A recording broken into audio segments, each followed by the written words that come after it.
Bryan Kohberger's neighbor tells Nancy Grace the Idaho suspect asked about the murders.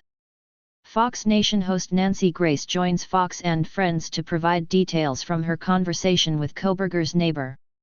In the days following the murders of 4 University of Idaho students, Bryan Kohberger had a seemingly normal conversation about the event with his neighbor.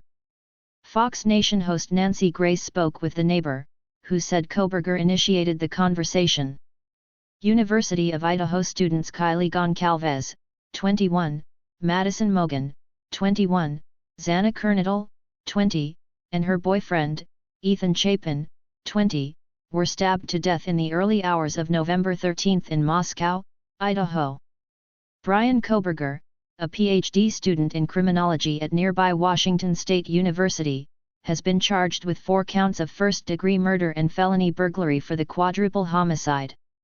He actually says, "Have you heard about the murders?"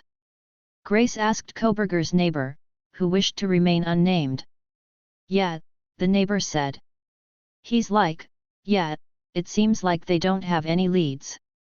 New video shows traffic stop in Indiana involving Idaho murder suspect video.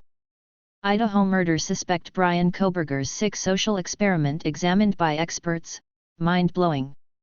The neighbor told Fox Nation's Crime Stories with Nancy Grace Kohberger had suggested an early theory that the murders were a crime of passion. He said the interaction ended shortly thereafter.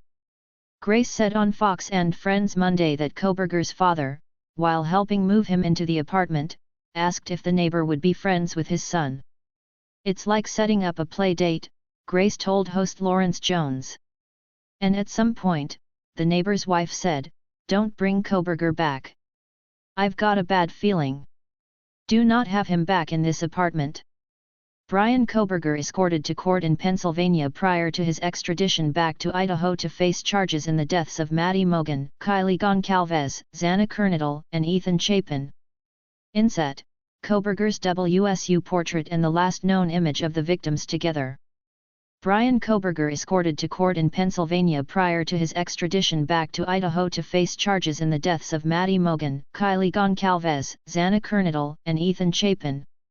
Inset, Kohberger's WSU portrait and the last known image of the victims together, the image direct for Fox News Digital, WSU, Instagram. Grace said Kohberger's father has been characterized as a straightforward, friendly, talkative person, and speculated that he may have been aware of the incident. "We all see our own children with blinders on, so I don't know how much he knew but didn't want to know," she said. The news of Kohberger's conversation with his neighbor came at the same time Kylie Goncalves' parents revealed that she had already moved out of the house at the time of the murders. She was reportedly visiting for the weekend. Idaho murder victim's father wants Bryan Kohberger to know he won't be on the planet that long. Kylie Goncalves' father speaks out following gruesome new details in Idaho murders video. "She wasn't even supposed to be there," Grace said. Kylie was reportedly set to take an IT job in Austin, Texas, but she returned to her alma mater for the weekend to attend a party and show off her new car to her longtime best friend Madison Mogan, who was also murdered on November 13. "I'm also learning that it could be evidentiary and that she may not have been the target, unless he was watching her on social and knew she was coming back," Grace explained. "That is heartbreaking because she almost missed the entire incident," Grace said.